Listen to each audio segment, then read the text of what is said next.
play 1.5 cents, but my zoom sense is 0.75, so it's a lot lower.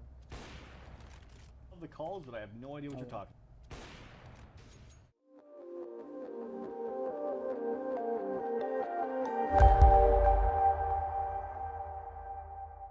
Hey guys, and welcome to my channel, Time is But a Window. Now for those of you guys who have no idea who I am, I'm an ex-pro Counter-Strike player. And it's because of that, I've always had an obsession of trying to find ways to make myself better at the game. Whether it was doing death matches, buying different mice, different mouse pads, better monitors, or even trying out different sensitivities. Now sometimes the improvement would be instant and noticeable right away. But other times it wouldn't be quite as easy, like when it comes down to finding your perfect sensitivity. Now basically when it comes to mouse sensitivity, the rule of thumb is to choose a sensitivity and stick to it. Never change it, and that's how you're going to be the best with it. In fact, back in my pro days, I used a sensitivity between 1.9 and 2. But when CSGO came around, I felt like I could use a little bit more precision, especially with people doing a.v.a spam. So I continued to lower it all the way down to about 1.3 where I felt the most consistent. But that was still kind of the problem, consistency. Sometimes I was absolutely destroying pros, and other times I was having issues with silvers. And because of this, on many occasions, I decided to try to find my perfect sensitivity. I would go onto a map like Aimbots here for hours, testing out different sensitivities and comparing results. The problem is, the data I collected was a little bit inconsistent, especially because there was more than one variable I needed to look at. For example, the lower my sensitivity got, the more accurate I seemed to be, but the problem is my time to kill would slow down immensely.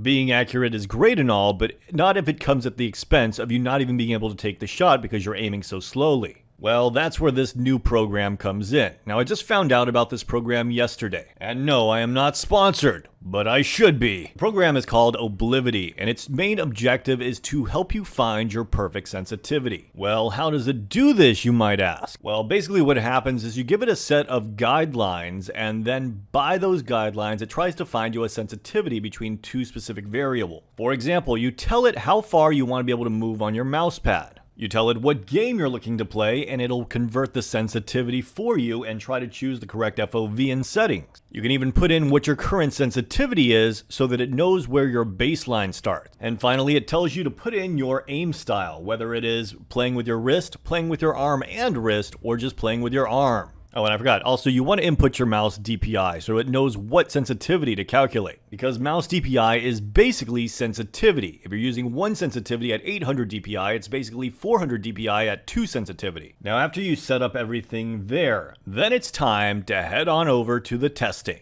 Now you can do the testing over 5 different ways. There's the fast way, which you can do over 1 day, but you're going to get a lot of fatigue because you're going to be doing so many tests, which means that you're not going to get the most accurate results. Or you can do it the more accurate ways, which is over the course of 4 to 6 days where you do a lot less tests. And considering you're doing so many days, you're actually going to collect more data. As for the tests themselves, you're going to want to make sure you choose the right test for the right game. For example, you don't want to be doing Valorant aim training if you're going to be trying to find your sensitivity for CSGO because people move at different speeds and the tracking is different. Luckily, they're pretty good with the amount of packs that they have, so you should be able to choose the right pack for the game you're going to be playing. Now, don't try to go for records while doing this. Remember, this is about you finding your perfect sensitivity, not trying to show up everyone else. And given the nature of this program, really it's going to make you quite inconsistent because after every run you do, it's going to change the sensitivity and you're going to have to do another run. And there are going to be 15 runs per exercise, which means you're going to be changing your sensitivity 15 times. Now, you're not actually changing your sensitivity yourself. The program's changing it for you randomly, which you can see on the bottom left-hand corner. On the top grayed out part, it's the previous run, and the one that's lit up right now is the run that you're doing right now. Now it says 41 sensitivity and 62 sensitivity. For example, those are pretty much about 1.2 sensitivity in Counter-Strike and 1.4 sensitivity. Don't worry, you won't have to worry about knowing these because it'll automatically convert it for you after the entire thing is over. At the end of one of these exercises, you'll be greeted by a page that shows you the stats from the previous exercise. Here you can find out a lot of different information, such as if you fatigue over time, and what sensitivity you had the best run with. Though keep in mind that specific sensitivity is not necessarily your best sensitivity. What should end up happening over the course of the entire testing phase is that at the end of it, you should get a little graph like this. From left to right on the bottom is the sensitivity that you're using, and on the left-hand side is how good your results were. Basically, it doesn't matter who you are, you should still get a little mountain that kind of shows where you peak out at. Now, as I mentioned earlier, score is calculated by not only accuracy, but speed. The more accurate you are and the faster you do it, the higher the results are going to be. So you're probably wondering what this means exactly. Well, it definitely does not mean that you're going to be the most accurate with this sensitivity. Technically, my most accurate sensitivity was going to be that first peak you see in the middle there. But what it's actually recommending is that second peak you see. Now, why is that second peak even higher if I was technically more accurate with that first peak, you're probably wondering? Well, the answer to that is that even though I was a little bit less accurate, I was quite a bit faster with that higher sensitivity, and that the program is telling me that even though I'm slightly less accurate, overall, because of me being faster, it's going to pay off more using that higher sensitivity. Because in theory, my time to kill should be lower. And while yes, it does make sense in a practical way, I'm not entirely sold on this entire methodology. And that is because, typically in a game like Counter-Strike, you're fighting one opponent at a time. And it's not like they're catching you by surprise and you're gonna have to aim somewhere that you're not expecting. I mean, yes, it will happen occasionally, but for the majority of the time, you know where he's going to be peeking from. But how does it actually work in practice? Well, I decided to try it out right afterwards. Keep in mind, all of the footage that you're seeing in this game is from me playing with the sensitivity it told me to play, 1.4. What I found is that I was incredibly inconsistent, a lot more so than when I was using my previous sensitivity, which was a bit lower. Now, this could just be because I'm not used to the sensitivity. After all, I didn't really do any training with it after I had been assigned this sensitivity. I just went straight in to play with it. And while I did have some pretty nice 4K rounds from time to time, for the most part, I felt like I was struggling to hit the really easy shots consistently. I also felt like my aim with pistols was a little bit shakier, a little bit less consistent. Now, honestly, this is actually pretty standard for a situation where you decide to just randomly increase your sensitivity.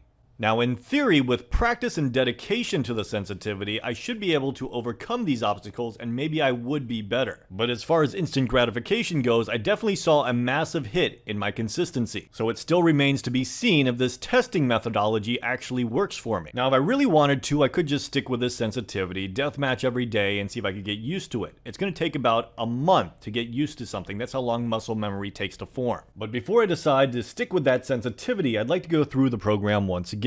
This time, instead of doing it all in one day, the fast method, going through the accurate method, which takes 4 days. I'd do the hardcore one, but I really think that once again, we're going to run into fatigue issues, which in my opinion is just going to give me more inaccurate results. Overall, I think this is an incredibly cool idea and definitely a good take on an aim trainer. Overall, I think this is an incredibly good idea for a program, especially for people who are serious about perfecting their aim. Or even for newer players who have no idea where to start when coming up with a new sensitivity. But know what to expect. This will not make you a god overnight. It just shows you where you have the most potential. At the end of the day, you're still going to have to practice, put in the work, and make sure you give it plenty of time. Anyways, guys, I hope you found this video informative. I will be making another video on this program in the future after doing the longer testing routine. And as always, have a great day.